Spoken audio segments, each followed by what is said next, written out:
ఇక మొదలెడదామా?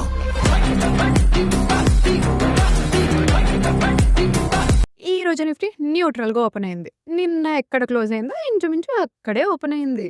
ఉంది.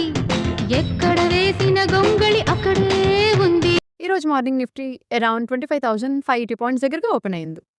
ఎవ్రీడే లాని ఈ రోజు మార్నింగ్ 9:15కి నేను ట్రేడ్ తీసుకోలేదు. అవునా? నిజం? ఈ రోజు నాకు కొంచెం వేరే పని ఉండడం వల్ల నేను మార్నింగ్ ట్రేడ్ని మిస్ అయ్యాను. మోస్ట్ ఆఫ్ ద టైమ్స్ నేను మార్నింగ్ ట్రేడ్ మిస్ అయితే నేను ఇంకా చేయను. బికాస్ నాకు ఆ టైమే సెట్ అవుతుంది. తర్వాత నేను చేసినా నాకు సెట్ అవ్వదు అని ఫీల్ అవుతాను. ఈరోజు నేను 10కి మార్కెట్ చూసాను. బట్ ట్రేడ్ తీసుకోలేదు. బట్ అరౌండ్ 12 ఆ టైంకి మార్కెట్ చూసినప్పుడు కొంచెం ఫాల్ అయింది. ఇంకొంచెం ఫర్దర్‌గా ఫాల్ అయ్యే ఛాన్స్ ఉంది. సో, చూద్దాము. మంచి ఎంట్రీ పాయింట్ దొరికితే నేను ట్రేడ్ తీసుకోవాలి అనుకున్నాను. సో, నేను చూస్తున్నాను. నేను మార్నింగ్ టైమ్ ఇమ్మీడియేట్‌గా ట్రేడ్స్ తీసుకుంటాను. అప్పుడు నేను యూజ్ చేసే స్ట్రాటజీస్ డిఫరెంట్. నేను సెకండ్ సెషన్‌లో ట్రేడ్స్ తీసుకునేటప్పుడు యూజ్ చేసే స్ట్రాటజీస్ కంప్లీట్‌లీ డిఫరెంట్. నేను ఈరోజు 1 అవర్ వెయిట్ చేశాను. మంచి ఎంట్రీ పాయింట్ దొరికితే చూసి తీసుకుందాము అని.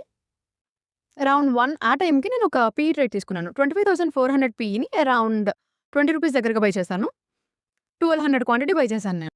ఈరోజు నేను పీఈ ట్రేడ్ ఎందుకు తీసుకున్నానంటే ఆ టైంలో పీసీఆర్ అరౌండ్ 6.2 అలా ఉన్నట్టుంది. అండ్ ఇది డౌన్ సైడే ఉంది. అండ్ అప్పటికే మార్కెట్ కొంచెం ఫాల్ అయింది. చాలా స్ట్రాంగ్ సపోర్ట్ అయిన నిఫ్టీకి 25,500 బ్రేక్ అయింది. సో, చాలా పడుతుందనుకున్నాను నేను మార్కెట్. అంత స్ట్రాంగ్ సపోర్ట్ బ్రేక్ అయింది కాబట్టి మార్కెట్ బానే పడుతుందన్న వ్యూలో నేను పీఈ ట్రేడ్ తీసుకున్నాను. నేను ట్రేడ్ తీసుకున్న టైంలో మార్కెట్ 25,430 పాయింట్స్ దగ్గరగా ఉంది. సో, ఇంకొంచెం పడి 400 కూడా బ్రేక్ అవుతుందన్న వ్యూలో నేను పీఈ ట్రేడ్ తీసుకున్నాను. అండ్ నా ప్రీమియం అరౌండ్ ₹29 దగ్గరికి వచ్చినప్పుడు మార్కెట్ ఫాల్ అయ్యి నేను 800 క్వాంటిటీ సెల్ చేసేసాను. అరౌండ్ ₹36 దగ్గరగా రిమైనింగ్ క్వాంటిటీ కూడా సెల్ చేసేసాను. అరౌండ్ 12,000 ప్రాఫిట్ బుక్ చేశాను నేను ఈరోజు. దాని తర్వాత నేను మార్కెట్ చూడలేదు. బట్ మార్కెట్ ఇంకా పడింది. నేను అరౌండ్ 3కి ఆ టైంలో చూసినప్పుడు 289 దగ్గరికి పడిపోయింది మార్కెట్. మళ్ళీ 310కి చూసినప్పుడు 189 దగ్గరికి ఫాల్ అయింది.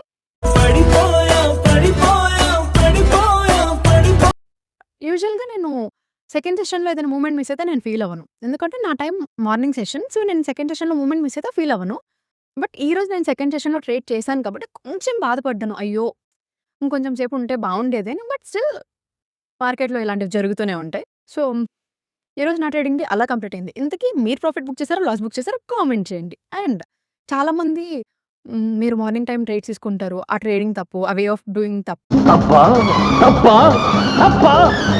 మీరు అలా తీసుకోకూడదు, ఇలా తీసుకోకూడదు అని చెప్తారు. నేను మార్నింగ్ టైమ్ ట్రేడ్స్ చేస్తాను. సెకండ్ సెషన్‌లో ట్రేడ్స్ చేయను. దట్ డజంట్ మీన్ నేను సెకండ్ సెషన్‌లో ట్రేడ్స్ చెయ్యలేను అని కాదు. అర్థమైందా రాజా? నేను సెకండ్ సెషన్‌లో కూడా ట్రేడ్స్ చేయగలను.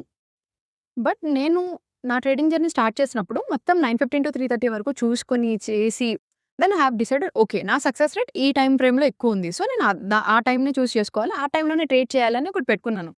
అప్పుడు చేయొచ్చు, ఇప్పుడు చేయొచ్చు, ఎప్పుడు మూవ్‌మెంట్ ఉన్నా చేయొచ్చు, ఎప్పుడైనా ఎంట్రీ చేయొచ్చు. అలా అని అస్సలు అనుకోవద్దు. బికాజ్ మార్కెట్‌లో ఒక పాయింట్ ఆఫ్ టైమ్ వరకే మీది.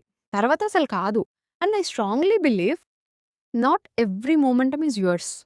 మార్కెట్ పడిపోతున్నంత మాత్రాన ఆ మూవ్‌మెంట్ మనం క్యాచ్ చేసేయాలి. ఆ మూవ్‌మెంట్ మనం ఖచ్చితంగా ఆ మూవ్‌మెంట్‌లో మనం ప్రాఫిట్ బుక్ చేయాలి. అలా ఏమీ ఉండదు.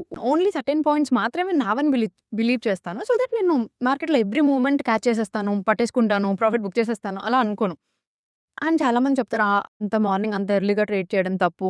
అప్పుడే ఫస్ట్ క్యాండిల్ ట్రేడ్ చేయడం తప్పు అని. స్ట్రాంగ్‌లీ బిలీవ్ ఇంకొకటి కూడా మార్కెట్ స్టార్ట్ అవ్వగానే ట్రేడ్ చేయడం ఎంత తప్పో, మార్కెట్ ఇంకా సేపట్లో ముగిసిపోతుంది అన్నప్పుడు కూడా ట్రేడ్ చేయడం అంతే తప్పు. ఎవ్వరికి ఏ టైం సెట్ అయితే ఆ టైంలో ట్రేడ్స్ చేయండి. ఇట్స్ నాట్ లైక్ నాకు 9:15కి సెట్ అయింది. మీకు అదే సెట్ అవ్వాలని లేదు. ఆర్ మీకు ఒక టైం సెట్ అయింది. నాకు అదే సెట్ అవ్వాలని లేదు కదా! అండ్ ఇంకొకటి కూడా చెప్తున్నాను. మార్నింగ్ నా స్ట్రాటజీ ఈస్ డిఫరెంట్. నేను సెకండ్ సెషన్‌లో ట్రేడ్స్ తీసుకుంటే నా స్ట్రాటజీ ఈస్ డిఫరెంట్. నేను సెకండ్ సెషన్‌లో ట్రేడ్ తీసుకునేటప్పుడు యూజ్ చేసే ఇండికేటర్స్ నేను మార్నింగ్ టైమ్ యూజ్ చేయను. అండ్ ఇంకొకటి మాట, మార్కెట్‌లో ఎంత నేర్చుకున్నాం, ఇంకా అప్‌గ్రేడ్ అవ్వాలి, ఇంకా నేర్చేసుకోవాలి. ఇంతేనా? మార్కెట్‌లో ఎంత నేర్చుకున్నాం అన్నది ఇంపార్టెంట్ కాదు. వచ్చిన ప్రాఫిట్‌ని కాపాడుకోవడం ఇంపార్టెంట్. నేను మొత్తం తెలుసుకొని కంట్రోల్ అవ్వకుండా లాస్ చేసుకుంటే ఉపయోగం? శూన్యం. శూన్యం. ఒక పర్సన్ మార్కెట్ గురించి మొత్తం తెలుసు బట్ ఎమోషన్స్‌లో ట్రేడ్స్ చేస్తూ వచ్చిన దాన్ని కూడా పోగొట్టుకునే పర్సన్ గెలుస్తాడా? ఆర్ కొంచెం తెలిసి వచ్చిన ప్రాఫిట్‌తో హ్యాపీగా ఫీల్ అయ్యి పక్కకి తప్పుకున్నవాడు గెలుస్తాడా? మార్కెట్‌లో ఎంత తెలుసన్న దానికన్నా మనం ఎక్కడ ఆపామనేది చాలా ఇంపార్టెంట్. ఎంత గొప్పగా ఆడావన్నది ముఖ్యం కాదు, ఎప్పుడు ఆపావన్నదే ముఖ్యం. So yeah that's it for the video. ఇంతకీ ఈరోజు నిఫ్టీ ఇచ్చిన ఫాల్ని మీరు యూస్ చేసుకున్నారా? ఐ థింక్ మీరు బాగానే ప్రాఫిట్ బుక్ చేశారని అనుకుంటున్నాను. మీరు ఎంత ప్రాఫిట్ బుక్ చేశారో కామెంట్ చేయండి. Thank you. మీరు చూసింది కొంతే, చూడబోయేది ఇంకెంతో. అందుకే సబ్స్క్రైబ్ చేసుకోండి.